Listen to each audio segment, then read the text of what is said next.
Voilà, donc celui qui est monté est descendu, ce que nous a rappelé l'épître aux Éphésiens. Que veut dire il est monté?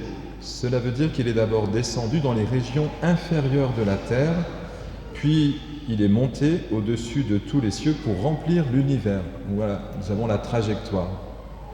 Donc Jésus est descendu, comme il est descendu jusqu'aux enfers, on dit dans le credo. Ça veut dire que l'incarnation, c'est toujours le même chemin qui est révélé. En tout cas, c'est celui que Jésus, dans l'Esprit Saint, a instruit. C'est ce langage-là qu'a instruit Jésus auprès de ses disciples. Il est descendu pour monter. Donc on ne monte pas sans descendre. Et donc c'est toute notre humanité qui est valorisée. C'est important ça. Ça veut dire que nous expérimentons. Il ne s'agit pas de savoir quand est-ce que le règne de Dieu adviendra. C'est la question que les disciples posent à Jésus. Ce qui nous importe, c'est de recevoir l'Esprit Saint dans cette réalité concrète de ma vie aujourd'hui pour en être témoin. C'est ça le chemin du disciple. En tout cas, c'est ce que Jésus propose. Il leur dit, c'était hier, vous n'avez pas la force de porter encore tout ce que j'ai à vous dire, mais l'Esprit Saint vous rappellera ce que vous n'avez pas vu, vous n'avez pas pu comprendre. Et on sait que la Pentecôte, que nous célébrerons dans 10 jours, donc c'est 7e dimanche, puis dimanche de Pentecôte, sera cet élan décisif qui fera des disciples des témoins. Mais ils descendent toujours un peu plus. C'est-à-dire que jusqu'au point, vous savez, c'est comme à la piscine, une fois que vous êtes au fond, vous tapez, vous remontez. Il faut descendre jusqu'au point de rupture, la passion, pour que la force de Dieu remplisse les disciples comme elle a rempli Jésus au moment de sa passion. Il faut qu'ils fassent cette expérience. Pour l'instant, on le sait, ils sont encore, c'est tous les récits du temps pascal que nous avons eus, ils sont encore craintifs, enfermés, ils ont peur d'être arrêtés, et puis peu à peu, c'est confirmé par les anges, puisqu'ils regardent vers le ciel, il faut regarder vers l'intérieur, il ne faut pas lever la tête, vous ne trouverez pas Dieu en levant la tête. Vous le trouverez à l'intérieur de vous si vous fermez les yeux, mais vous descendez dans les profondeurs, nous descendons dans les profondeurs de notre humanité pour que l'Esprit Saint nous soit révélé et nous porte. Donc il faut descendre dans ce concret-là. Pourquoi regardez-vous vers le ciel? Il reviendra comme il est parti.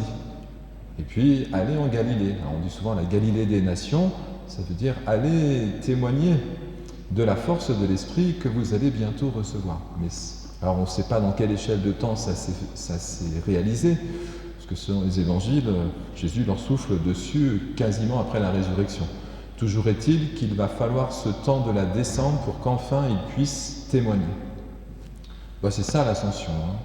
Donc nous regardons vite où va Jésus, mais nul ne le rejoint s'il ne va d'abord dans son humanité et qu'il l'habite par la foi. Tout ce que nous expérimentons nous permet de faire offrande. Donc c'est dans cette réalité-là et pas dans un monde meilleur que je rêverais, dans lequel je souhaiterais être, différent de ce que je suis aujourd'hui, que je rencontrerai Dieu.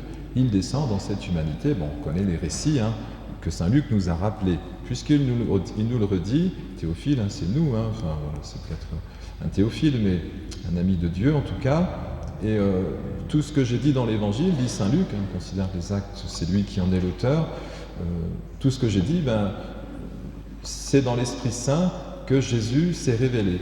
Alors je l'ai introduit tout à l'heure, l'Esprit Saint, il est forcément manifestation du Fils. C'est la parole de Dieu. C'est une manifestation du Verbe éternel, la Bible. Donc l'Esprit Saint révèle de la part du Père quelque chose du chemin. Une parole. On va refaire la catéchèse aujourd'hui, mais la création est une parole de Dieu. Et Dieu dit. Donc le chemin est montré dans ce monde que nous habitons, avec les problématiques que nous lui connaissons et les joies que nous y éprouvons, mais Jésus ensuite va signifier plus concrètement cette parole en étant lui-même la parole. Mais s'il est la parole, c'est qu'il est animé de l'Esprit Saint, puisqu'il ne parle pas en son nom, il parle au nom de celui qui l'a envoyé. On a médité dans le groupe MOC cette semaine, je ne sais plus quel soir, mardi je crois, ou mercredi, mardi, on a pris le MOC sur la messe. Alors donc là on avait la prière eucharistique numéro 4, qu'on utilise peu souvent finalement, peut-être on va la prendre aujourd'hui. Et puis en échangeant dans le groupe, on est toujours un peu nombreux, je disais, mais si vous regardez, parce qu'on nous demandait de repérer je ne sais plus ce que c'était la dernière question, en gros le point d'orgue pour chacun, vous vous souvenez de la question? Les étudiants qui étaient présents ont tout oublié. Bon, je vais vous donner quand même la réponse. Donc en gros, tous les textes nous demandaient ce que signifiait pour nous, mais sœur Pascal, je suis sûr qu'elle savait, faites ceci en mémoire de moi, ceci. Et la question c'était, c'est quoi ceci? De quoi devons-nous faire mémoire? Vous vous souvenez?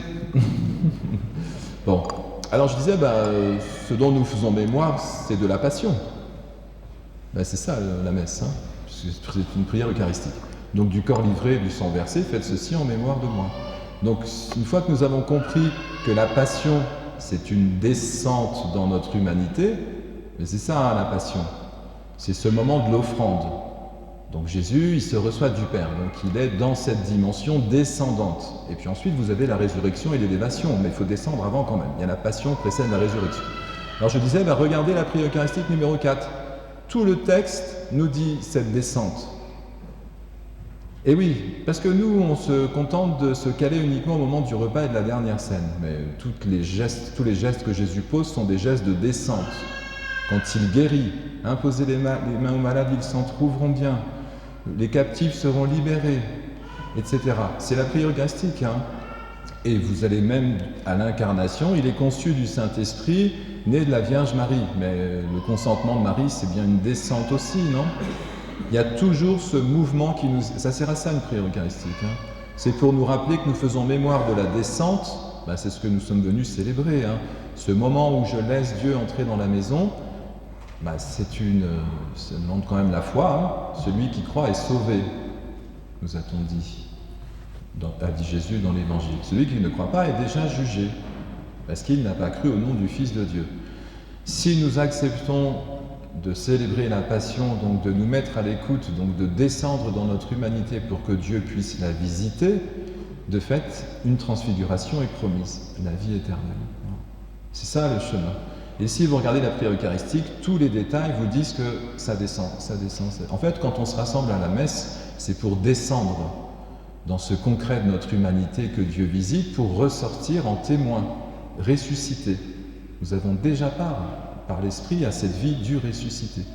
Mais il y aura toujours à renouveler cette descente dans ce quotidien qui est le mien, pour que Dieu puisse m'élever à partir des racines dans lesquelles je suis planté. Allez en Galilée. Là, vous me retrouverez, et je serai avec vous tous les jours jusqu'à la fin des temps. Mais cette communion spirituelle n'est possible que si nous marchons sur le chemin du Maître. Il est descendu jusqu'aux enfers. C'est important de comprendre ce mouvement descendant pour comprendre l'ascension. Et la nôtre, voilà. Écoutez, ça nous fait un vrai chemin de conversion, au moins pour tenir jusqu'à la Pentecôte. Et de fait, le résultat sera qu'un seul corps, un seul esprit. Le baptême est une descente. Maintenant, vous comprenez, tout ce qui se vit dans la foi est une descente pour une élévation dans l'esprit. Donc le baptême, on commence la série des baptêmes, c'est tout à fait ça. Et il y a un seul corps, un seul esprit, une seule foi, un seul baptême, une seule espérance, un seul Dieu et Père de tous, au-dessus de tous, par tous et en tous. Il est en nous, par ce chemin que je viens de décrire. Alors que nous soyons ses disciples envoyés, proclamés à toutes les nations, à toute la création. Et si Jésus est descendu pour monter, et comme on l'a médité dans ce parcours de formation cette semaine, c'est la création qui est renouvelée. C'est l'univers qui est transfiguré. Ça veut dire que par l'offrande de quelques-uns, ce monde se transforme. Et ce pourquoi il a été créé. Le monde n'est pas créé pour lui-même, il ne reste pas collé au sol. Il est créé pour une transfiguration dans l'esprit, pour que tout soit accompli. Et c'est très beau, ce qui est dit à la fin du texte. À l'état de l'homme parfait, à la stature du Christ dans sa plénitude. Nous sommes le corps du Christ, à travers les sacrements et puis notre vie de foi. Voilà, alors que ce corps ne cesse de grandir, parce que l'équilibre du monde en dépend. Amen.